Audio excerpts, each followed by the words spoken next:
espero que se encuentren bastante bien, gustan verlos otra vez. Y vamos a retomar la temática que habíamos visto hacia el final y nos vamos a ir a la página 450, donde habíamos nosotros precisamente comenzado a abordar el tema o la cuestión de la corporalidad, o sea, el papel que juega el cuerpo en la comprensión integral de la persona. Y aquí vale la pena también retomar que por lo menos en estos últimos tiempos ha habido una insistencia bastante marcada en volver, por decirlo así, a encontrar el cuerpo humano, a darle la relevancia que el cuerpo tiene y sacarlo tanto del idealismo, vamos a decirlo así, una postura idealista donde no lo tomaría en cuenta, o bien también, de cierta manera, dentro de una cuestión meramente epistemológica que no hace referencia al cuerpo, o sea, a la corporalidad humana. Muchos fenomenólogos contemporáneos están precisamente insistiendo en la noción de la corporalidad. Entonces, en el segundo párrafo del punto 2, en la 450, dice el texto: el cuerpo es el primer dato que encontramos en el hombre. Y dice Florensky, el hombre nos es dado ante todo como cuerpo. Lo que llamamos hombre es, en primer lugar, el cuerpo humano. Entonces, en un primer momento, cuando nosotros nos referimos al hombre,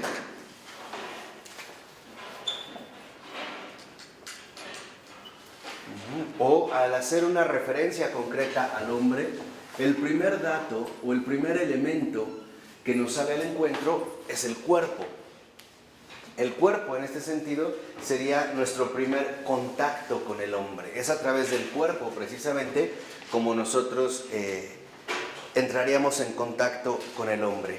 Y dice dos renglones abajo: el cuerpo no es la sustancia del organismo humano, entendida como la materia de los físicos, sino que es su forma, y no la forma de su contorno exterior, sino la organización de su conjunto. O sea, Florensky no considera que el cuerpo en realidad tenga un estatus meramente material, ¿no? Como vendría proponiendo la ciencia, un conjunto de células establecidas de cierta manera. No, Florensky reconoce que el cuerpo más bien posee un estatus diferente. ¿Por qué? Porque el cuerpo es forma, o sea, organización. Una organización conjunta de sus partes.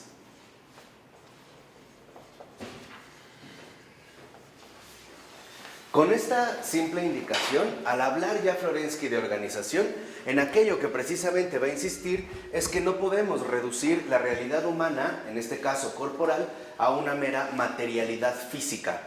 O sea, que no lo podemos nosotros entender en el dualismo usual, ¿no? De el cuerpo como materia, el alma como lo inmaterial, ¿no? Cuerpo y alma. No, dice Florensky, no, el cuerpo no solo se reduce a una cuestión material, no es en este sentido la materia, sino que es la forma. ¿Qué significa en este caso forma, el cuerpo?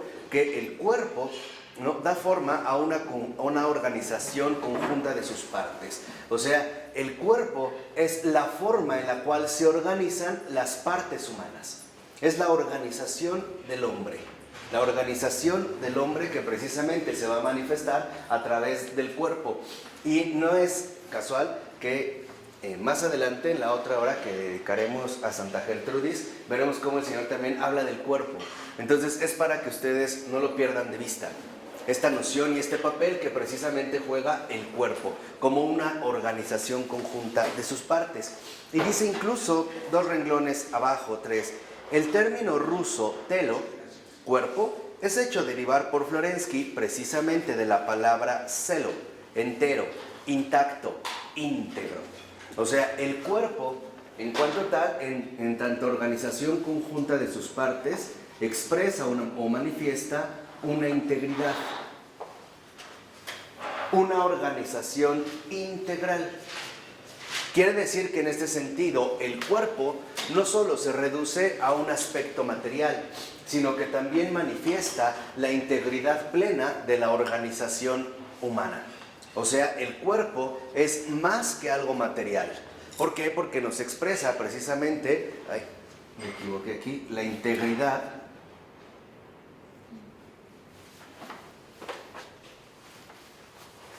El cuerpo, en este sentido, precisamente, lo que nos va a expresar es la integridad organizacional del hombre. Y en este sentido quiere decir que el hombre es íntegro en su cuerpo, que no está dividido, sino que también está conformado por una organización conjunta. O sea que el cuerpo conjuga o hace... El cuerpo en este sentido conjuga o hace unificar la propia realidad humana. El cuerpo del hombre es uno, pero este uno está organizado de tal manera que involucra muchas partes. Todas las partes del cuerpo, todo lo que conforma nuestra realidad corporal está integrado en una misma forma, en una misma organización. Entonces, aquello que nos da consistencia humana es precisamente, en un primer momento, el cuerpo. ¿Qué quiere decir esto? Que el cuerpo no es algo de lo que yo puedo prescindir y considerar que sigo siendo hombre, ¿no? Si yo en realidad ya no tengo el cuerpo, algo me falta como hombre. De hecho, podríamos decir, yo no soy humano. No podríamos hablar de una cuestión de un espíritu puro. ¿Por qué? Porque yo no tendría justamente este cuerpo. O sea, en pocas palabras, el cuerpo es esencial a la forma humana.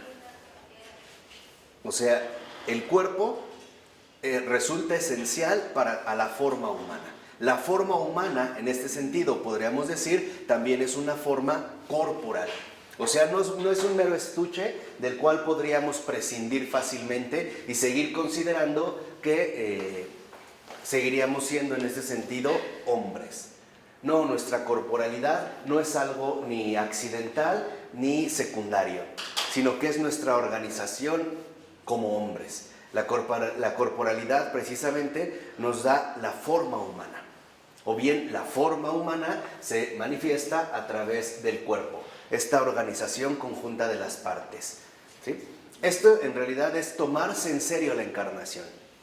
O sea, ya no despreciar otra vez con ese dualismo usual, ese dualismo sobre todo griego, de dividir lo material de lo espiritual, como si se trataran de dos realidades completamente antagónicas. Ciertamente no es así. Ya vimos cómo la materia está llamada a espiritualizarse y el espíritu a materializarse. En el caso del hombre, el primer, vamos a decirlo así, signo claro de esta materialización del espíritu y esta espiritualización de la materia es precisamente el cuerpo. O sea, el cuerpo no es un estuche donde adentro tenemos el alma. No, el cuerpo es nuestra forma humana. Ahí nuestra forma humana precisamente se manifiesta a través del cuerpo. Y para fortalecer esta concepción, Florensky nos va a recordar precisamente las acepciones de esta palabra. En la 451, en la cita dice Florensky, paralelamente al ruso telo, íntegro, intacto, dice, el griego soma es de la misma raíz que saos, zoos, sano, entero. Zoos, sos, agraciado, sano y salvo. Socos, potente, saludable. Soxo, yo curo, yo salvo. Sopré, salvador, curador. Entonces, aquí lo que vemos es que también Florensky reconoce que el griego, ¿no?, de la palabra soma, que es donde se va a derivar la palabra cuerpo, también nos parece remitir a una integridad y también a una salud, o sea, a una salud en este sentido íntegra, a una salud completa. Por eso en la 452 ahora refiere que el cuerpo, a pesar de que es la forma humana, no tampoco lo es todo, sino que en este sentido el cuerpo es una superficie. O sea, es una integridad, pero el cuerpo como forma también aparece precisamente como superficie. ¿Qué significa esto? Lo dice en la 452, más o menos a la mitad del primer párrafo. Dice Florensky, el espíritu se manifiesta hacia afuera en el cuerpo, o sea, influye en el cuerpo. ¿Qué quiere decir? Que el cuerpo también es una superficie a través de la cual el espíritu se expresa. O sea, el espíritu, en el caso del hombre, también requiere del cuerpo para poder alcanzar su expresión. Entonces, el hombre, en tanto superficie, quiere decir que también es expresión en su cuerpo. ¿Qué es lo que expresa el cuerpo? Precisamente al espíritu. O bien, el espíritu se manifiesta a través justamente de la expresión del cuerpo. Lo que el espíritu, vamos a decirlo así, padece, en efecto se manifiesta en nuestra forma humana, o sea, a través del cuerpo. Cuando una persona está enferma, se nota. Y lo que vemos también dañado es su espíritu. Por ejemplo, no tiene que ser necesariamente un dolor físico. Puede ser una profunda turbación espiritual y en su propio semblante, no es para que lo vean bien adelante en el rostro, se va a quedar, o sea, esto va a quedar patente. O sea, el espíritu se exterioriza a través del cuerpo. Se hace manifiesto precisamente a través del cuerpo. Por eso dice a continuación, el cuerpo es el símbolo del espíritu, es manifestación de los estados espirituales. Es como si el cuerpo fuese el mismo estado espiritual, pero contemplado desde afuera. O sea, nosotros podemos detectar la realidad espiritual de un ser humano precisamente a través de su manifestación corporal. O sea, el cuerpo precisamente también va a manifestar sus estados espirituales, ¿no? Entonces, al ser, digamos, es la superficie, el cuerpo, superficie de determinados estados espirituales.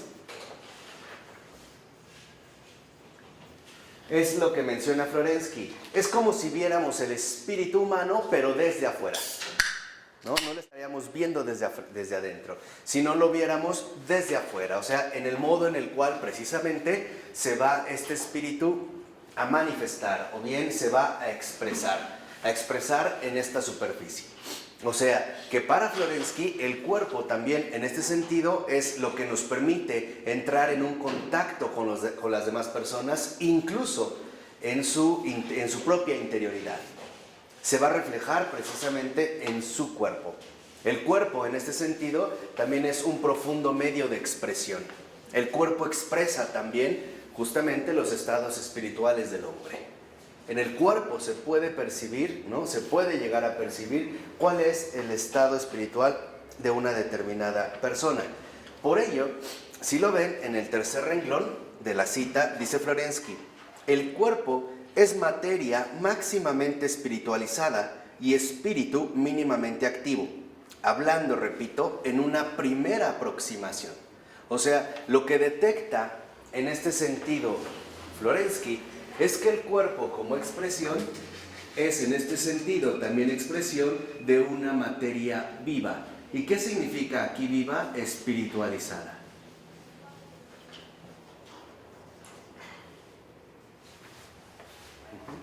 El cuerpo aparece como una materia viva y que el hecho de que sea materia viva es porque también presenta una cualidad particular, presenta justamente una materia máximamente espiritualizada. Esto es lo que a nosotros de esta manera también nos puede diferenciar de los animales. Nosotros en los animales podríamos, por ejemplo, detectar algunos estados anímicos, ¿no? Podríamos ver incluso a un perro ciertamente decaído, o podríamos decir triste, pero no veríamos su espiritualidad. ¿Por qué? Porque en este sentido no la tiene. O sea, en este sentido el animal no tiene esta espiritualidad que el hombre sí posee. Este sería un sello distintivo del hombre, o sea, sería una característica peculiar del hombre. En un animal podríamos ver, vuelvo a repetir, estados anímicos, estados afectivos, pero nunca podríamos ver una espiritualización de un animal. En cambio, en una persona sí. Esa sería lo que precisamente nos haría distintos unos de otros. Por eso, si lo ven, a partir del cuarto renglón, el último del cuarto, dice, el cuerpo es el umbral realizado de la conciencia, el himen de división, el punto cero del pathos de la distancia. Aquello que está tras el cuerpo, al otro lado de la piel, es el mismo deseo de automanifestarse, pero oculto a la conciencia. Aquello que está a este lado de la piel es el campo inmediato de los datos del espíritu. y por eso no se mueve fuera de él.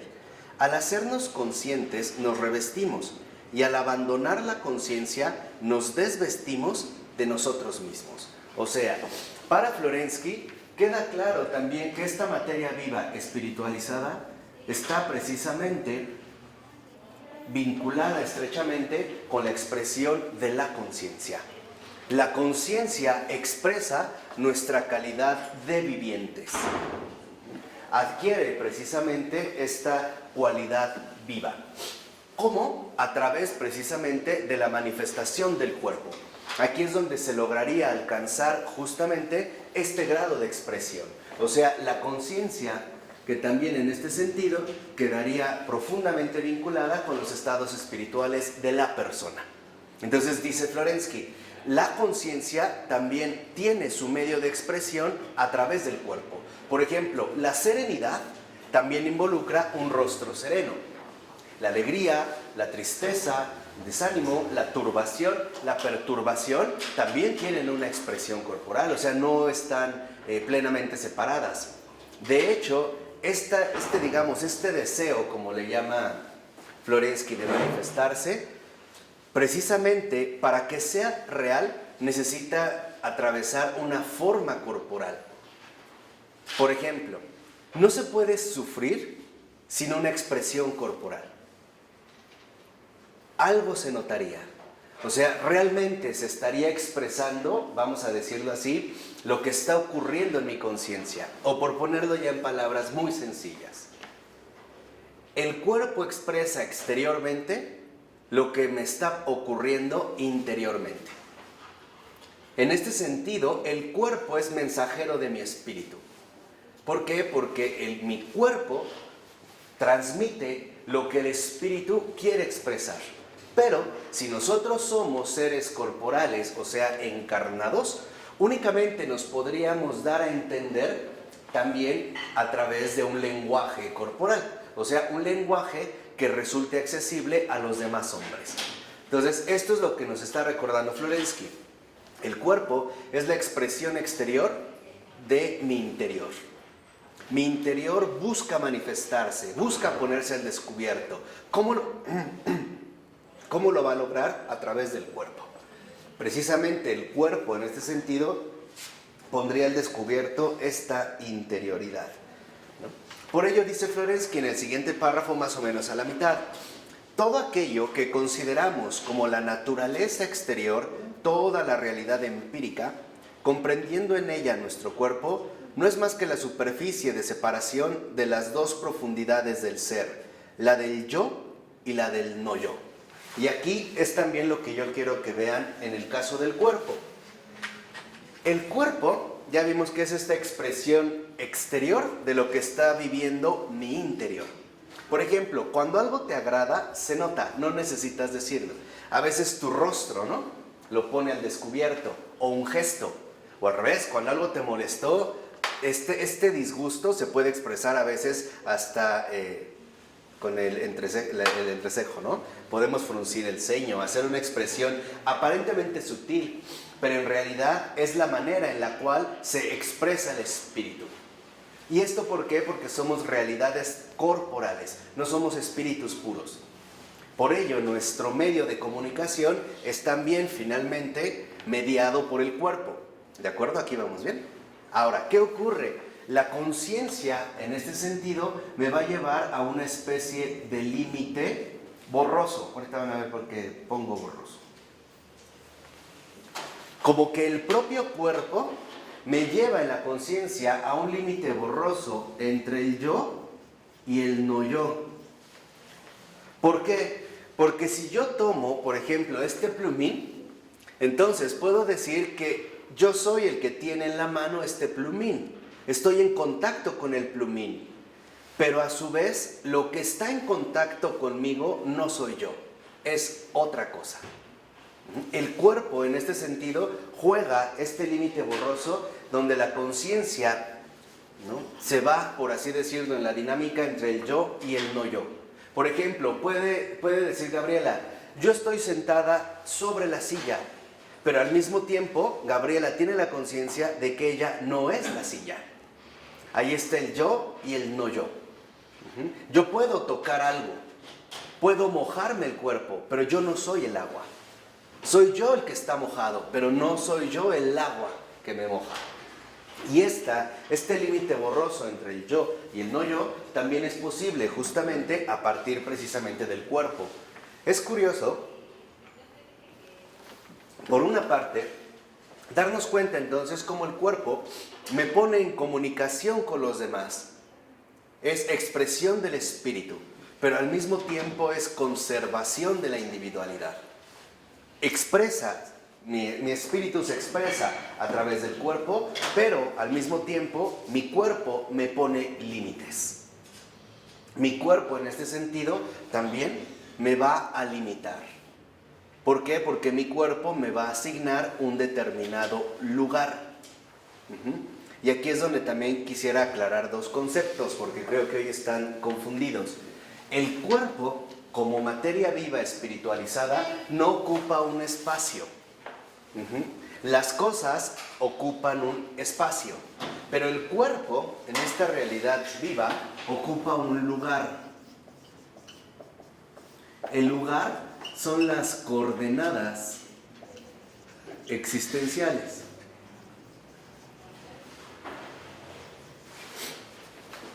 Estas coordenadas existenciales no me asignan un espacio concreto. Por ejemplo, si yo te preguntara ante una tristeza, ¿qué espacio ocupa tu propia tristeza?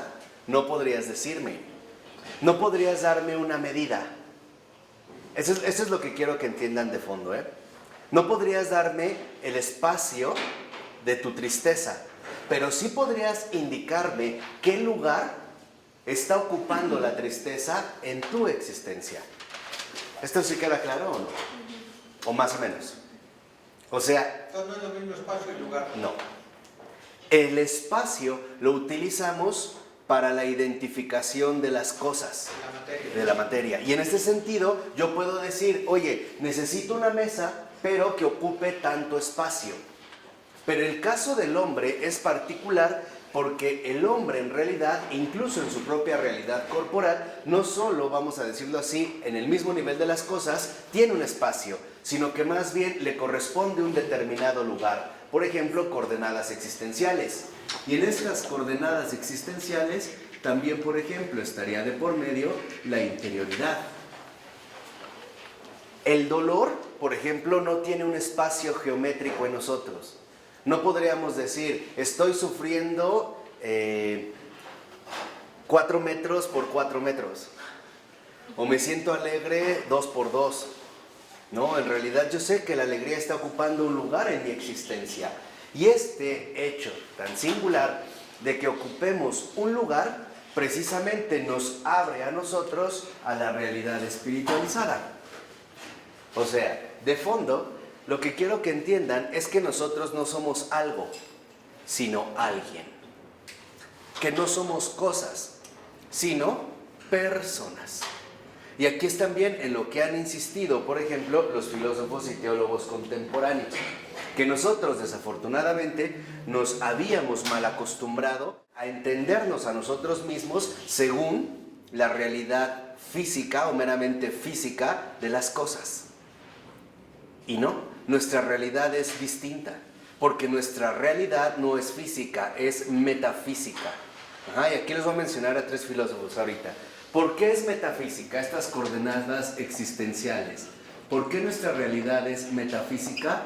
Porque atraviesa, ese es el meta, atraviesa toda la naturaleza. Y esa es la physis. Bueno, lo voy a escribir así, aunque es con PH.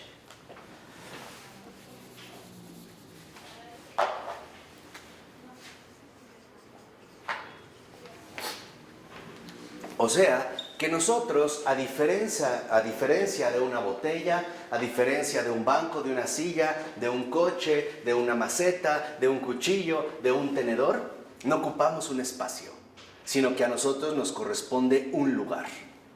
El lugar precisamente nos abre a dimensiones que las cosas no pueden alcanzar. ¿Y por qué? Porque nuestra naturaleza no es solo física, sino que es metafísica. ¿Por qué? Porque nuestra propia naturaleza humana, el cuerpo, atraviesa toda la naturaleza, ¿no? De punta a punta. O sea, el cuerpo no se queda limitado al ámbito estrictamente empírico, sino que también, como lo vimos, es justo a través del cuerpo donde el espíritu se expresa humanamente. ¿Qué quiere decir lo que les decía para no complicar más la cuestión? Que nosotros no somos cosas, sino personas. Y que nosotros no somos algo, sino somos alguien. Y este hecho de ser alguien nos aporta una realidad ontológica o un modo de ser totalmente distinto al de las cosas. O sea, el cuerpo como lugar humano es un modo de ser. Pero no es cualquier modo de ser, es el modo de ser estrictamente humano.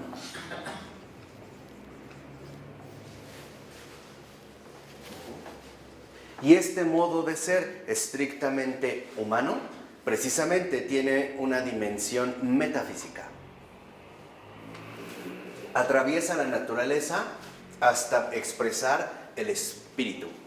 Aquí, por ejemplo, nada más para que vean un poco lo que les comento, hay otros, pero al menos ahorita, hay 3 filósofos, hay 3 intelectuales contemporáneos que en efecto han entresacado y han insistido muchísimo en que recuperemos nuestra noción carnal. O sea, que entendamos bien lo que somos, incluso corporalmente. El primero es Jean-Yves Lacoste. Él es un filósofo teólogo contemporáneo. Él no ha publicado varios ensayos donde en efecto los dedica específicamente al ámbito concreto de la corporalidad.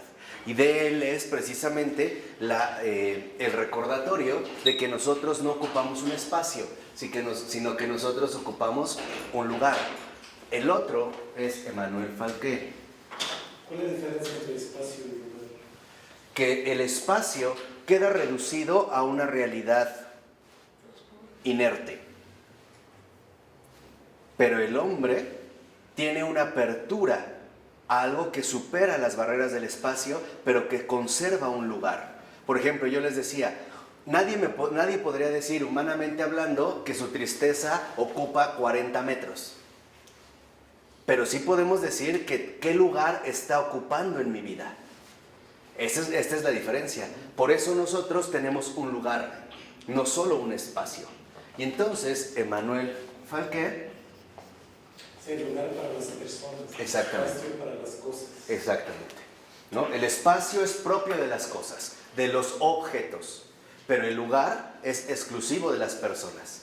Nosotros estamos llamados a ocupar un lugar, incluso a desarrollar este lugar. Y Emmanuel Falquet, por ejemplo, él ha desarrollado mucho este aspecto precisamente de la metafísica, atravesando incluso, ¿no?, la cuestión del sufrimiento. Tiene un libro muy interesante que se llama Pasar Getsemaní, donde habla de este sufrimiento a partir del sufrimiento de Cristo, desde Getsemaní al Gólgota. Y lo que termina mostrando es que, por ejemplo, el sufrimiento en Cristo es real porque lo asume toda su naturaleza, la atraviesa, y por eso nos abriría a una realidad metafísica. Y el otro es Robert Spemann. Los 3 están vivos aún. El mayor es el Robert Spemann. Robert Spemann tiene un libro que se llama Personas, y el subtítulo es Acerca de la distinción entre algo y alguien. Y también justo lo que muestra es que no somos cosas, sino que nuestra realidad exclusiva de personas también nos aporta modos de ser distintos. ¿Vale? ¿Vamos? Igual. ¿Puedes explicar cómo el sufrimiento de Cristo atraviesa toda su naturaleza? Lo que explica ahí Emmanuel Falquet es que Cristo sufre con todo su ser, y este ser incluso el sufrimiento lo asume a partir de la encarnación. ¿Por qué? Porque la propia carne humana ya es finitud. Y al ser finitud, quiere decir que también es angustia, es dolor o es sufrimiento. Es, digamos, la estrechez humana. Entonces, cuando Jesús, el Hijo de Dios, se encarna, está aceptando la misma finitud, la misma fragilidad, la misma debilidad del hombre. Pero con una diferencia, que en Jesús de Getsemaní al Gólgota, toda la naturaleza es atravesada justamente a través del sufrimiento. O sea, Él atraviesa toda la naturaleza humana por el sufrimiento, no evadiéndolo, no lo evade. O sea, no es que Jesús no sufra, no, sino que sufre realmente. Y sufre lo propio de la carne humana, la finitud, en este caso también, hasta llegar a su culminación extrema, la muerte. Eso es lo que va a asumir Jesús. Lo va a asumir desde el sufrimiento hasta la muerte. O sea, que todo esto lo que nos está recordando Florensky es que incluso cuando nosotros hablamos de cuerpo, no estamos hablando de una cosa más entre cosas. O sea, como si se tratara de un simple objeto más, sino que la persona es una realidad particular, es una realidad especial, y en este sentido le corresponde un modo de ser distinto. ¿Sí? ¿Vamos? Por ello, si nosotros seguimos, veremos cómo a continuación, estos renglones son muy importantes, dice el texto: de este modo, es posible decidir si nuestro cuerpo pertenece al yo o al no yo. Así pues, la integridad corporal abarca corazón, rostro y mundo. Y esos son los aspectos que ahorita nosotros vamos a ir desarrollando. Para Florensky, cuando nosotros ya entendimos que el cuerpo no es una cosa, sino que posee una realidad metafísica y por lo tanto un lugar especial o un lugar particular, ahora Florensky va a insistir en 3 dimensiones. No son solamente referencias secundarias, sino que en realidad sí son dimensiones particulares de la persona.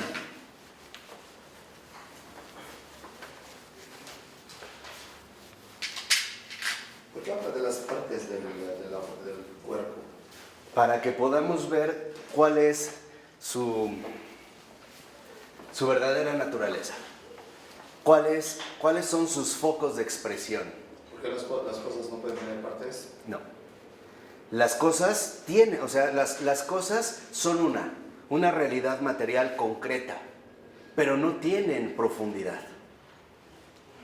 O sea, no poseen esta dimensión espiritual. Y eso es lo que ahorita vamos a ver. El primero del que menciona Florensky es el corazón. ¿Qué pasa en el caso del corazón? Primero, a lo que se refiere Florensky es que cada persona posee un corazón y el corazón de la persona es su centro espiritual.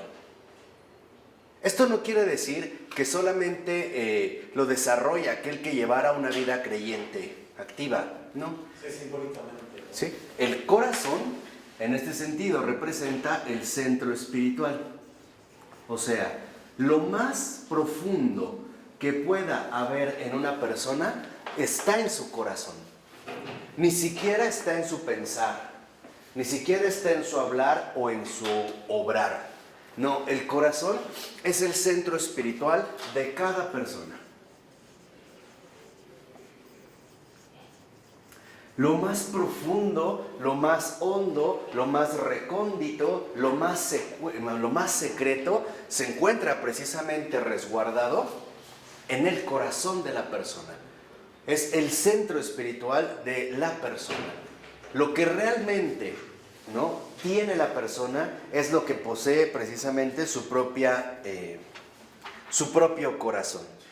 Y esta profundidad particular únicamente se puede poner al descubierto si profundizamos en la realidad de su corazón. Y el corazón, eso es lo que dices, facultad como corazón, mente, inteligencia, corazón. Todo, o sea, lo que... Ser espiritual. Ajá, o sea, pero el centro es el corazón. Por ejemplo, Una persona puede hacerse a una idea, vamos a suponer, de que ya olvidó un acontecimiento pasado, pero en su corazón aún está latente. Por ejemplo, las heridas del alma son las heridas que se guardan en el corazón. Es cuando toca nuestra intimidad más profunda. Que ni un acto de la voluntad lo puede sanar, No. ni la inteligencia. No. ¿Por qué? Porque no está a nuestro alcance. Por eso únicamente se puede curar el corazón a través del ámbito espiritual. No se puede hacer por medio de un esfuerzo humanamente imposible. Ya no quiero que me duela, no es que me duele, ¿no? Incluso recuerdo y lloro, o sea, mi corazón en ese sentido se desgarra. Por ello es reconocer que el corazón es el centro espiritual de cada persona. Y por eso en el corazón es donde radica la profundidad humana.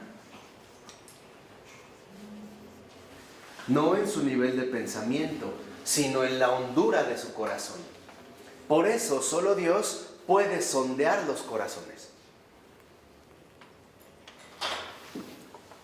Dios justo lo que hace es leer los corazones. Dios se va a fondo. Lo que realmente hay en el corazón, lo que realmente está, digámoslo así, resguardado, muchas veces secretamente, en lo más hondo de mi corazón, ¿no? Lo que se ha quedado ahí a fondo. Es un poco como la conciencia, ¿no? Solo Dios puede escrutar la conciencia del hombre. No. Bueno, lo que pasa es que la conciencia a ti te permite darte cuenta de algo más, alcanzar lucidez. Pero ni tu propia conciencia te puede realmente llevar a esta profundidad. De hecho, no es una referencia poética, pero el corazón del hombre es un abismo. No, un abismo.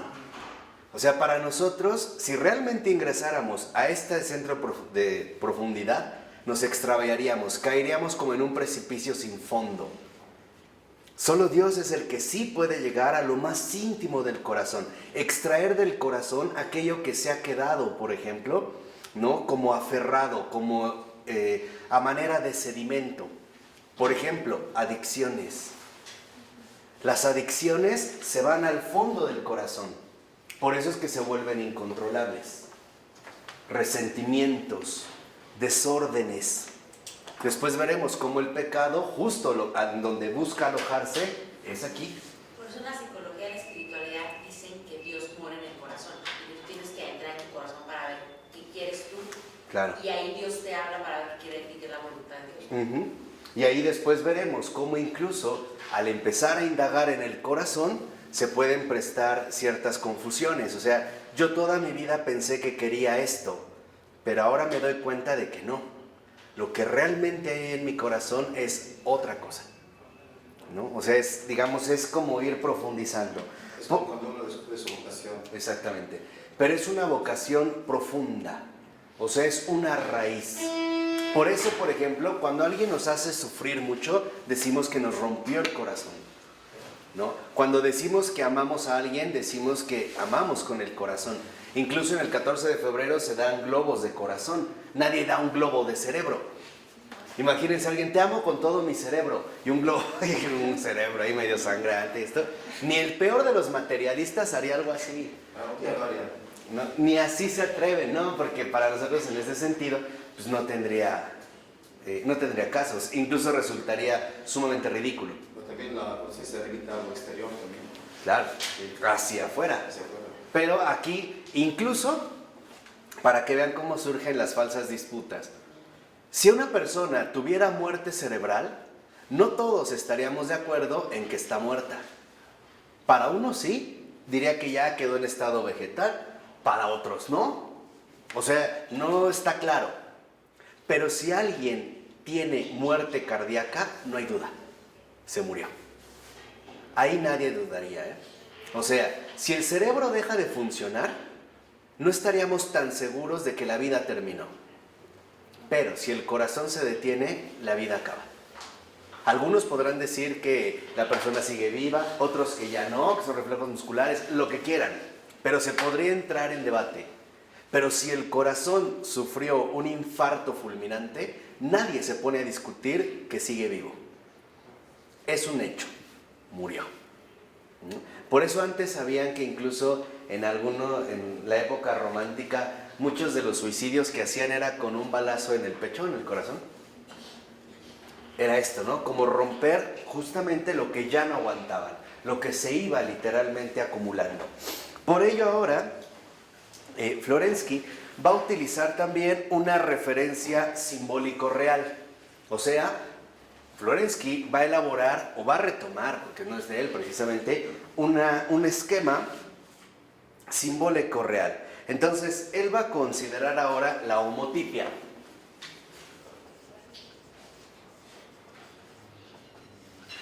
O sea, el tipo humano.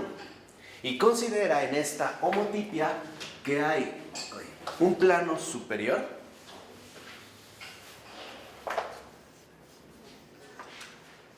y un plano inferior.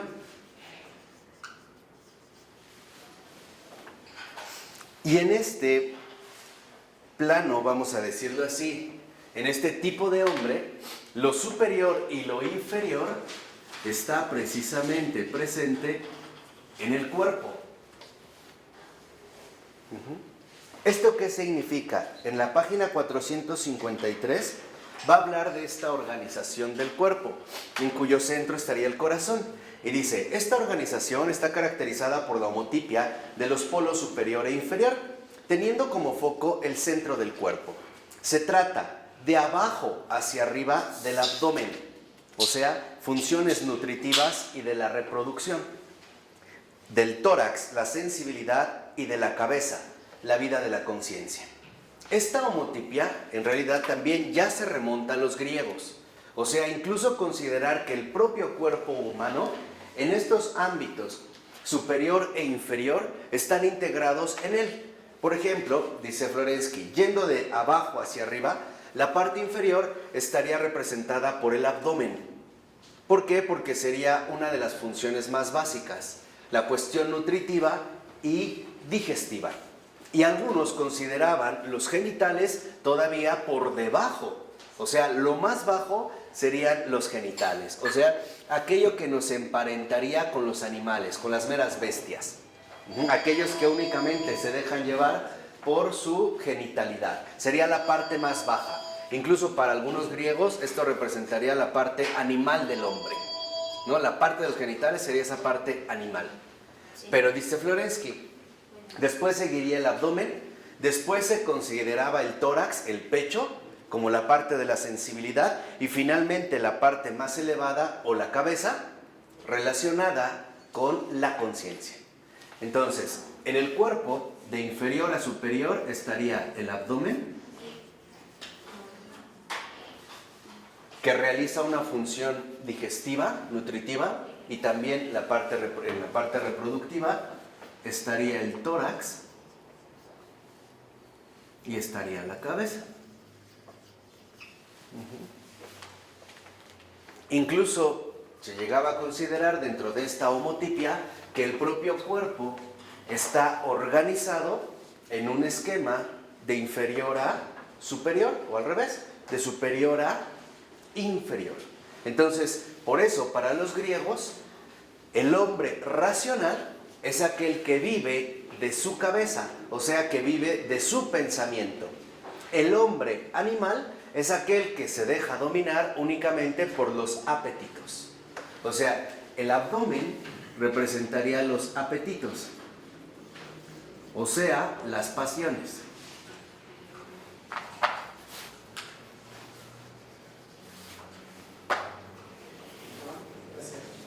Y representaría en este sentido lo más bajo posible del ser humano, aquel que como una bestia se deja arrastrar por sus pasiones o bien se deja llevar por el capricho de sus apetitos, ¿no? O sea, en general como un desorden. En cambio, la cabeza no representaría los apetitos, sino la razón y por lo tanto la conciencia.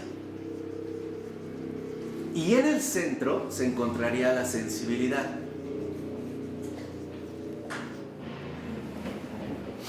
Por eso, vuelvo a repetir, para los griegos, el filósofo era aquel que había subido de lo inferior a lo superior, renunciando a los apetitos combatiendo las pasiones e incluso superando la sensibilidad para alcanzar la cumbre de la razón, o sea, la cumbre en este caso de la conciencia.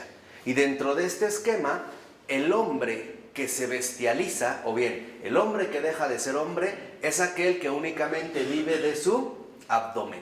O sea, que se deja llevar por la satisfacción de sus apetitos y por la concupiscencia de sus pasiones, ¿no? Iría en el grado más bajo.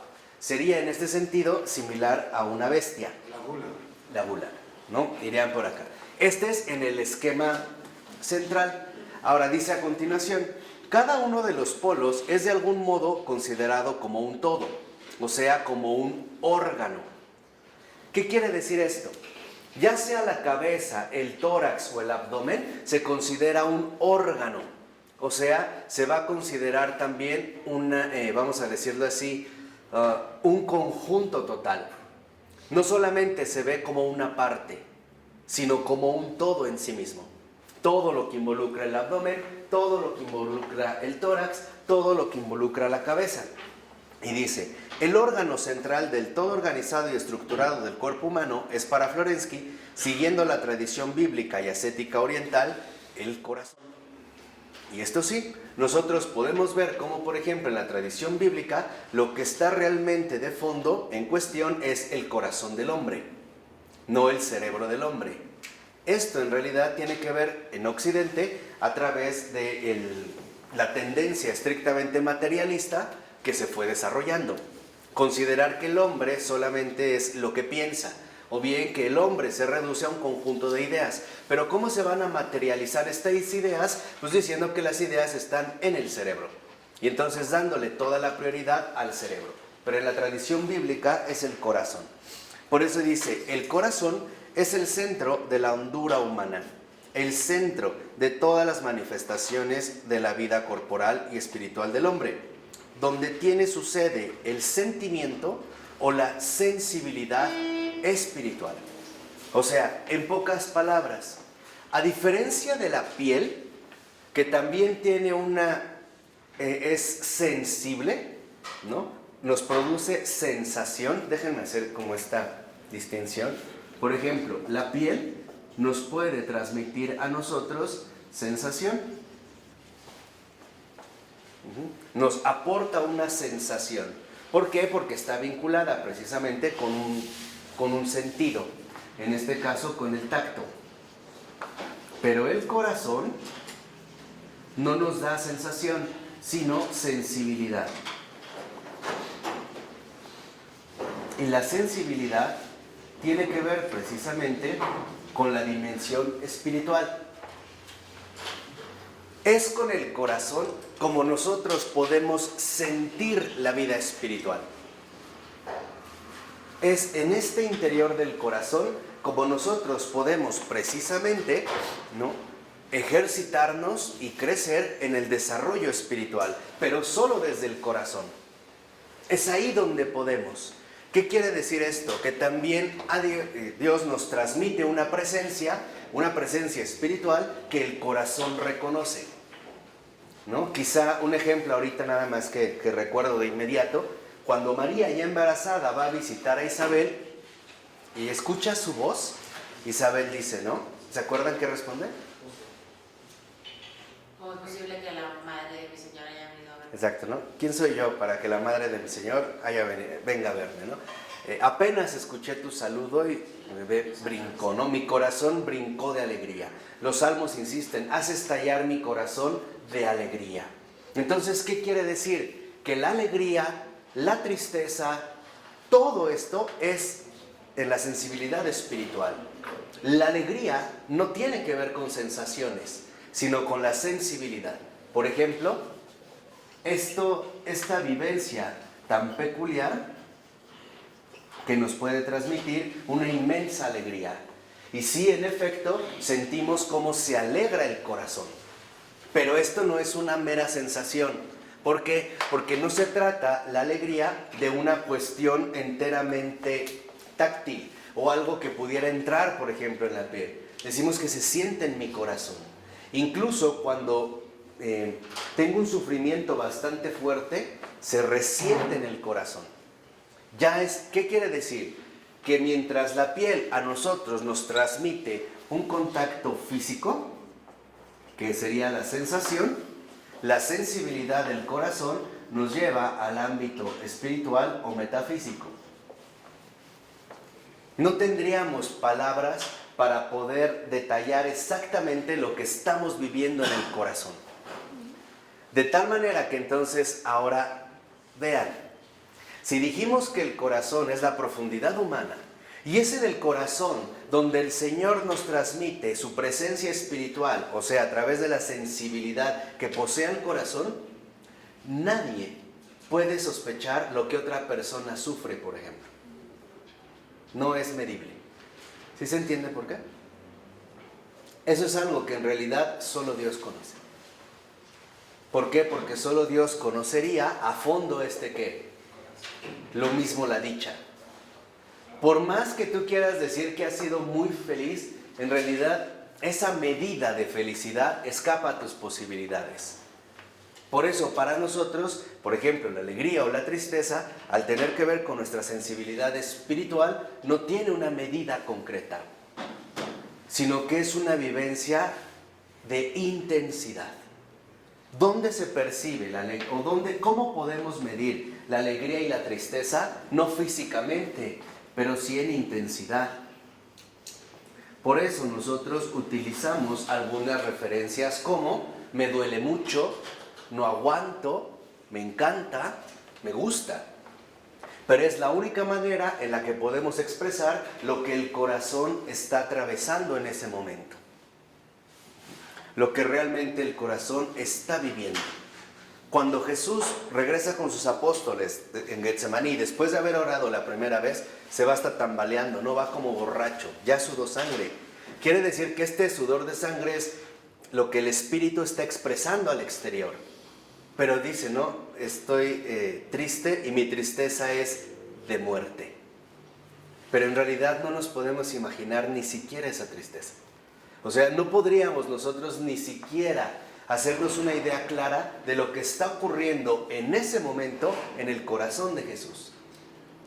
Y lo mismo, lo que está ocurriendo en el corazón de cualquier persona sufriente. ¿De acuerdo? Si no tenemos acceso a esta profundidad humana, no por ello vamos a quedar separados unos de otros o diciendo, pues entonces como no puedo yo ingresar a su corazón, no me interesa. No, para eso está el rostro. ¿Quedó claro el corazón? Por eso ahora lo que va a aparecer es el rostro.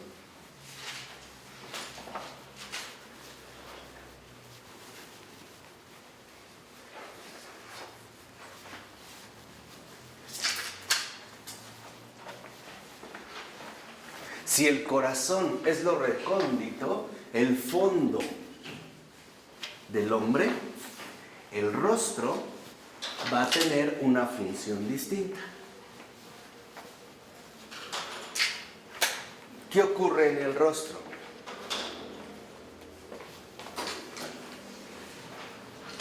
¿Qué pasa ahora en el rostro? Lo dice ahí en el punto 2.2, en los 3 últimos renglones del primer párrafo dice, el rostro, lico, como manifestación empírica, puede encarnar la mirada, lic, o bien convertirse en una mera máscara. O sea, el rostro, en este sentido, puede encarnar la mirada. ¿Qué significa esto? Que el rostro sí nos puede transmitir realmente lo que está aconteciendo en mi interior. O bien, el rostro se puede convertir en una máscara, o sea, en una fuente de hipocresía, que es lo que hoy utilizan, por ejemplo, muchos artistas al salir a televisión. Hacen un programa y para conmover al auditorio lloran y se muestran afligidos, pero en realidad salen y ya listo, y se van. Entonces, esta es, digamos, la primera característica del rostro. Puede ser un rostro sincero o bien puede ser solamente una máscara. Piensen en estas actuales hostes, ¿no? Que han de estar bien fastidiadas, pero todo el tiempo están sonriendo, ¿no? Ay, bienvenido, pase, parece voltear. Ay, hola otra vez, o sea, se convierte entonces en este sentido en una máscara. Y por eso dice a continuación, el rostro es aquello que desvela la realidad en el mundo terreno, especialmente la realidad de la persona. O sea, el rostro es manifestación de la persona.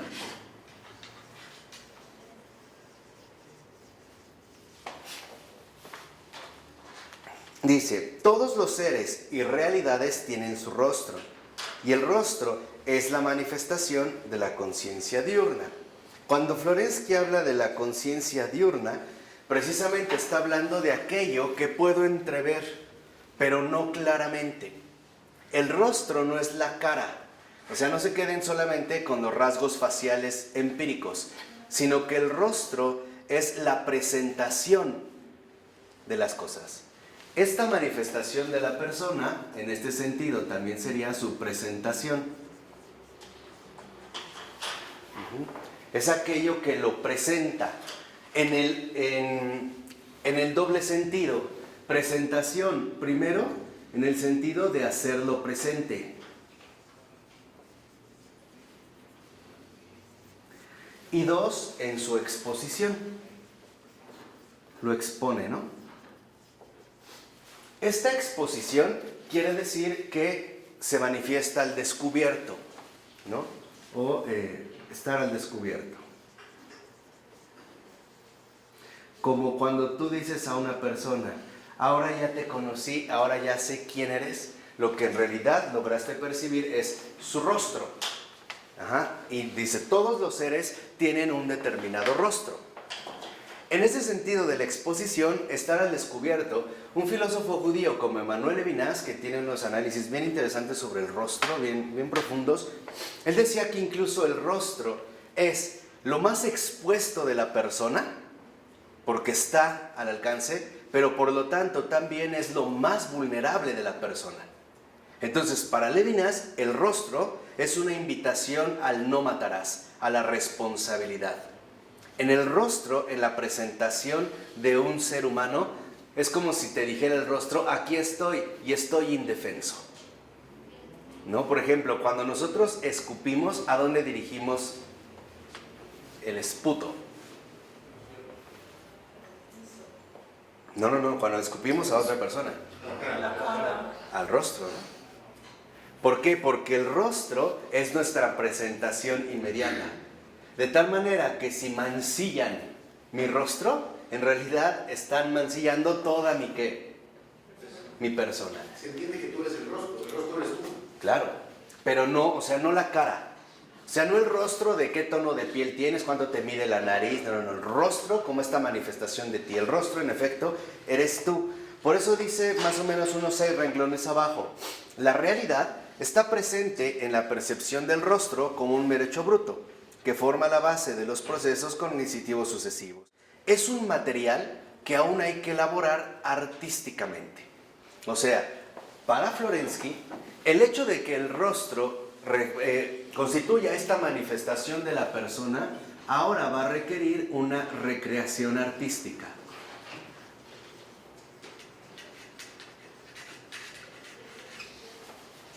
¿En qué va a consistir esta recreación artística?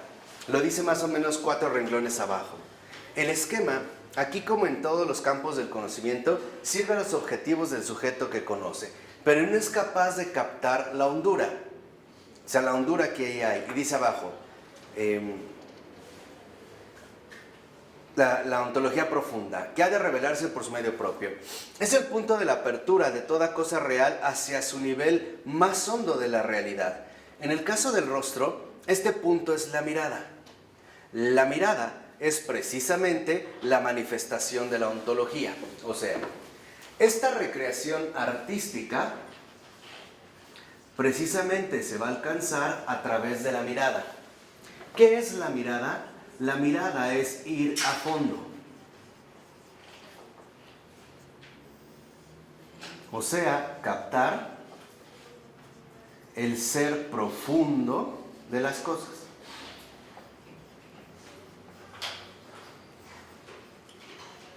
De las cosas y las personas.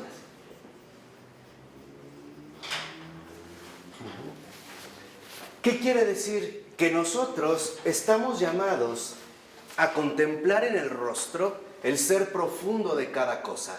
O sea, esto solamente se va a lograr a través de la participación artística de la mirada.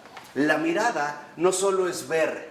Por ejemplo, nosotros podemos ver muchas cosas y no mirar nada.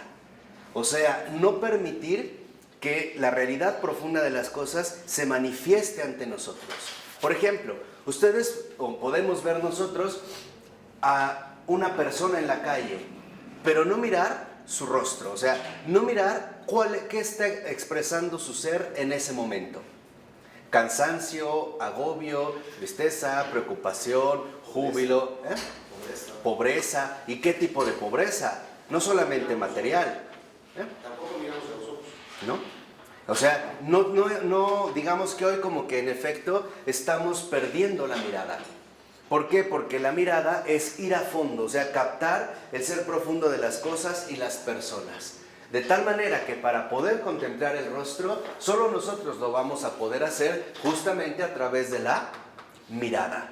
O sea, dejar el ver superficial para retomar la mirada artística. Que de hecho eso es lo que hace un gran artista.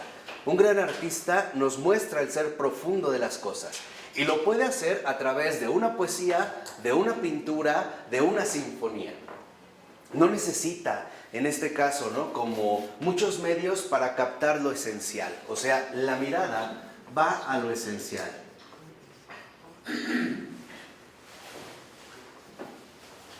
La mirada traspasa vamos a decirlo así, las barreras de lo inmediato visible. La mirada profundiza.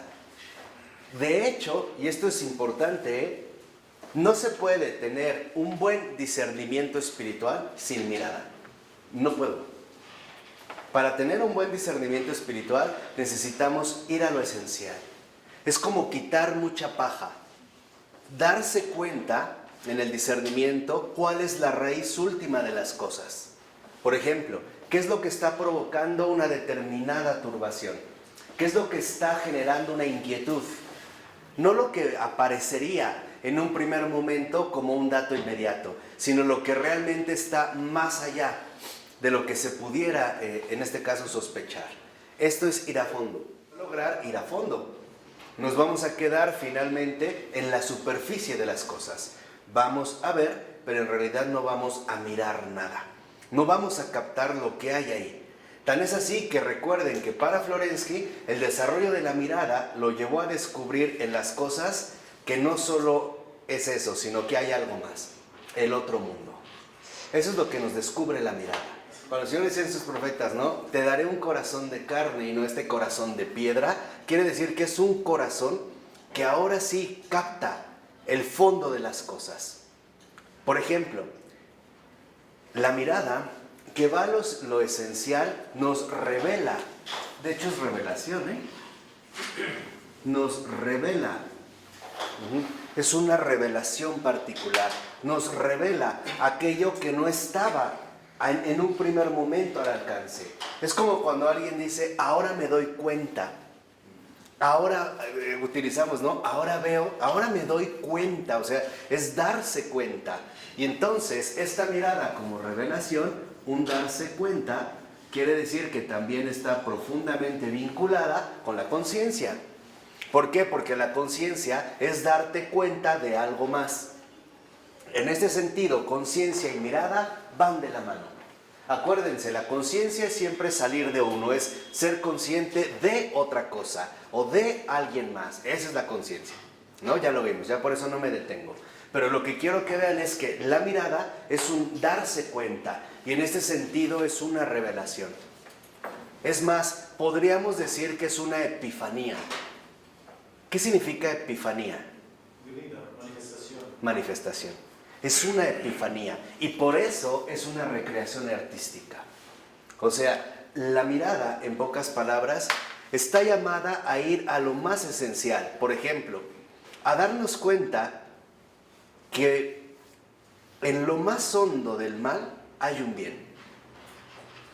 Que en lo más hondo de un pecador hay un santo. ¿Qué es lo que nos ha enseñado Florensky? En eso insistía, que darnos cuenta que incluso en lo más profundo de mí no estoy yo, está Él que habita en mí, ¿no? A darme cuenta de que en mi prójimo no solo hay una necesidad, hay también una vocación, hay un llamado, y que el otro no solo es en ese sentido mi igual, sino que también es un hijo de Dios, incluso un hijo de Dios más valioso que yo mismo. O sea, la mirada es apertura. En ese sentido, el darse cuenta es apertura. Y es una apertura que nos va a revelar las cosas en su esencia, en lo esencial. O sea, no en su concepto, sino en lo que realmente hay ahí de fondo. Y esto es lo que, por ejemplo, los grandes artistas y los grandes maestros espirituales poseen. El ir al fondo de las cosas, el no quedarse en la superficie, sino realmente llegar al fondo de las cosas. Yo ahorita les quiero poner nada más un ejemplo muy sencillo. Cuando Jesús ya resucitó, ¿no? El nombre sobre todo nombre, y van los apóstoles en la barca, va Juan, y Juan ve de lejos y es el primero que reconoce a Jesús y dice, es el Señor. El que se avienta rápido al agua es Pedro, ¿no? Y ahí va nadando, ¿no? Se para de frente. En ese momento ya sabemos que probablemente Pedro, si no se sentía todavía mal, por lo menos si está muy avergonzado, ¿no? Porque sí, el Señor le dijo que lo iba a traicionar y sí lo traicionó. Pero es llamativo cómo en el momento en el que está frente a frente con Jesús, Jesús le dice, Pedro, el que toma la palabra es el Señor. Pedro, ¿me amas? Es como si Jesús le dijera, a ver Pedro, no vamos a discutir por qué lo hiciste, ya pasó, no, eso no importa, vámonos al fondo, ¿me amas? Y Pedro dice, sí Señor, tú sabes que te quiero. Y este cambio es esencial, porque Pedro ya no habla de más. Pedro ya recuperó esta mirada. Ahora Pedro se ha dado cuenta de que en realidad él sigue siendo un hombre, y como hombre sigue siendo un pecador. Y reconoce que no puede comparar su amor al amor de Cristo. Claro. Por eso lo pasa. Por eso ya no es te amo, no, te quiero. Pero Jesús no le pide explicación. Oye, ¿por qué lo hiciste? Te lo dije, ya ves que sí, que no sé qué, el gallo. No. Ni siquiera lo deja hablar. Pedro, ¿me amas? O sea, se abre la mirada de Jesús y se va finalmente ¿a qué? A lo esencial. Basta con que me quieras para edificar mi iglesia. De hecho, eso es lo que el Señor le dice a cualquier creyente, ¿eh? Basta que me quieras para edificar mi iglesia. De verdad mediten eso, basta que me quieras como Pedro para edificar mi iglesia. Sobre esta piedra edificaré mi iglesia. No quedarse, ¿no? en la superficie de las cosas, sino realmente ingresar a fondo. ¿Para qué? Para que podamos descubrir el rostro de las cosas. O sea, este rostro incluso luminoso de las cosas, o este rostro resplandeciente de las cosas. Un San Francisco de Asís también le dio el don de desarrollar la mirada a niveles extraordinarios, ¿no? Él podía ir por un campo de flores y veía y se ponía a llorar, llore. San Francisco, ¿qué te pasa? ¿Por qué lloran? Dice, cállense. ¿No? Dicen, ¿qué te pasa? ¿Estás loco? Dice, no, es que estas flores no dejan de gritarme cuánto nos ama el Señor. Ahí está la mirada. O sea, es, digamos, esta apertura que en efecto va a ir en ese sentido a lo esencial, ¿no? Lo vemos también con el hijo pródigo. Cuando llega, acuérdense que él cuando estaba con los cerdos, que quiere hartarse de bellotas, decía, no, ya sé, iré con mi padre y le diré, y hace todo su discurso, ¿no? Padre, he pecado contra el cielo y contra ti, no merezco llamarme hijo tuyo, trátame como a uno de tus siervos. Y cuando llega y empieza, Padre, he pecado contra el cielo y contra ti, no merezco llamarme hijo tuyo, el padre lo interrumpe. Ya, eso era lo único. Ya no lo deja terminar. Ya no es necesario. ¿Por qué? Porque ya se contempló lo esencial. Por eso el padre lo corta, ni siquiera lo deja acabar. Ya no es necesario. Ya no.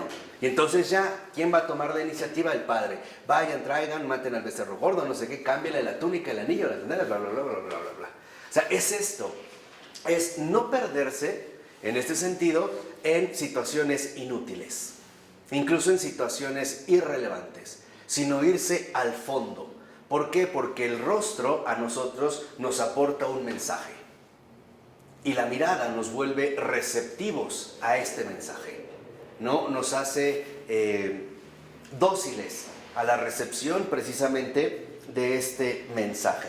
Por eso fíjense, en el siguiente párrafo, ahí es donde ya Florensky da un paso más y dice: la ontología, o sea, el ser propia del rostro humano, es la imagen de Dios. O sea, ¿qué estamos llamados nosotros a manifestar a través de nuestro rostro? La imagen divina. Que manifestemos en este sentido esta imagen que nos fue otorgada y que Florensky insistió en que se había quedado como opacada, ¿no? Que había que recuperarla. Dice: la mirada como manifestación de la imagen de Dios es la semejanza divina. O sea, que el rostro, en cuanto tal, a nosotros nos lleve a la imagen divina. Que nuestro ser manifieste en nuestro rostro la imagen divina. Y que nuestra mirada, precisamente, manifieste nuestra semejanza divina. O sea, que nuestra manifestación en la imagen, en el rostro, se note esta imagen, este modo de haber sido creado. Pero en mi mirada, que precisamente se refleje la semejanza divina. O sea, cómo piensa Dios, cómo mira Dios, cómo actúa Dios, cómo habla Él, cómo resuelve los asuntos Él, cómo ora Él, cómo se comporta Él, de qué habla Él, cuáles son, digamos, los puntos esenciales que trata, en qué enfatiza. Y eso es lo que va a descubrir nuestra mirada. O sea, en este sentido, la mirada también, como apertura, está íntimamente vinculada con un comportamiento. De hecho, la mirada es grandeza de espíritu, es ver lo esencial. ¿Y esto dónde se va a ver reflejado? Pues en nuestro comportamiento, ¿no? Como semejanza, como apertura, vamos a alcanzar una grandeza de espíritu.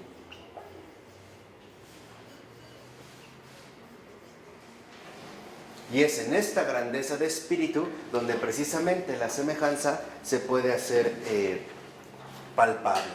Por eso dice a continuación: de la imagen a la semejanza. O sea, de lo que ya somos a lo que todavía nos falta llegar a ser. Ya fuimos creados con esta imagen.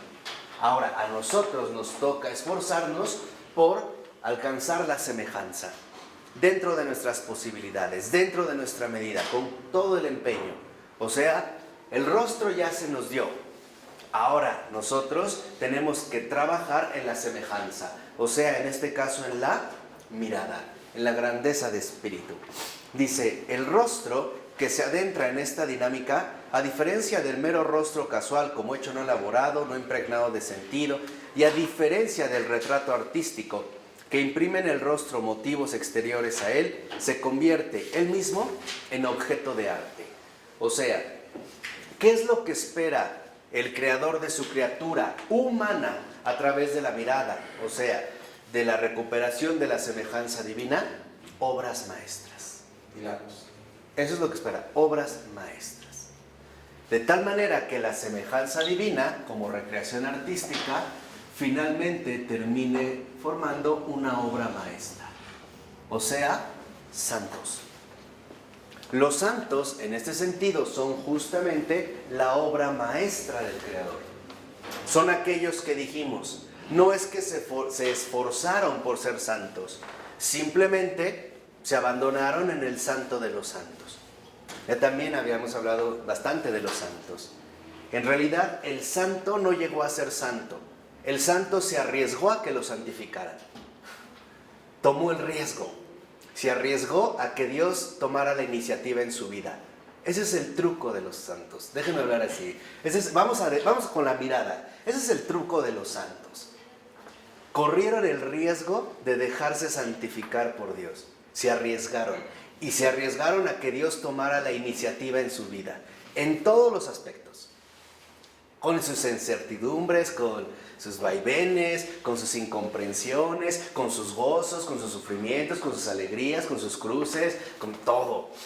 Pero este es el truco de los santos. O sea, se dejaron, en este caso, poseer, se dejaron santificar. y se dejaron santificar sin resistencia. Esto es lo que hizo. Esa es, digamos, como la esencia del santo, ¿no? Ese es el truco de los santos. Bueno, por eso en la 456, a partir del 4 renglón, dice el texto: el arte de la semejanza es el arte de llegar a encarnar la propia persona. O sea, que esta obra maestra precisamente a nosotros nos manifieste como auténticas personas. ¿Por qué? Porque la persona es justamente la imagen divina que se nos dio. El hecho de que hayamos sido creados a imagen y semejanza de Dios significa que no somos cualquier cosa, sino que otra vez pongamos al descubierto la imagen con la que fuimos hechos desde el principio, la imagen con la que nosotros fuimos creados desde el comienzo. Por eso, un poquito abajo de la mitad de este párrafo, dice Florensky: cuando ante nosotros hay una semejanza con Dios, entonces decimos: he aquí la imagen de Dios. Yo les voy a poner un ejemplo muy sencillo. Cuando alguien dice: mira, qué buena persona es, ahí está la imagen de Dios. ¿Por qué? Porque solo Dios es bueno. Cuando alguien dice: mira, qué sabio es, ahí está la imagen de Dios, porque Dios es sabiduría. Cuando alguien dice: oye, ya viste, mira, qué inteligente es, ahí está la imagen de Dios. ¿Por qué? Porque Dios es la suma inteligencia. Pero cuando decimos a alguien: mira, en lugar de ser humano, mira qué bestia, ahí no hay imagen. Se borró, se perdió, ¿no? Como que se extravió. Por eso dice a continuación: pero imagen de Dios significa que está también presente aquel a quien ella representa, o sea, su arquetipo. ¿Qué quiere decir? Y esto es algo extraordinario: que cuando nosotros realmente alcanzamos a transformarnos en personas, dejamos de ser humanos, simples humanos, para ahora ser personas. Dios mismo se hace presente. ¿Por qué? Porque Él es la persona por excelencia. Él es el modelo que se encarna. Y entonces, en las personas, ¿quién es, digamos, el que se va a manifestar de manera concreta? Dios. Por eso se habla de imagen viva. Por eso es que estamos llamados en este sentido a ser imágenes vivas, o como Pedro decía, piedras vivas de esta iglesia. Ahí está el arquetipo. Por eso dice: la mirada por sí misma, en cuanto contemplada, siendo testimonio de este arquetipo y transfigurando su rostro en mirada, anuncia los misterios del mundo invisible sin palabras con su mismo aspecto. O sea, la mirada es la idea encarnada en el rostro. Por eso el rostro está llamado a ser más que sí mismo. Nuestro rostro, lo que somos, está llamado a manifestar al autor del ser, al ser mismo. O sea, estamos llamados a transfigurarnos. De hecho, esa es la transfiguración. Que ya no se vea lo que soy, sino que cada vez se refleje más el que me hizo a mí. Que ya no se vea mi presencia, sino, y no es paradoja, sino que cada vez sea más intensa mi ausencia. ¿Para qué? Para que no sea yo el que vive, sino Cristo quien viva en mí. ¿De acuerdo? Aquí lo vamos a dejar, esto como un poco más, y que Él crezca, ¿no? San Juan Bautista.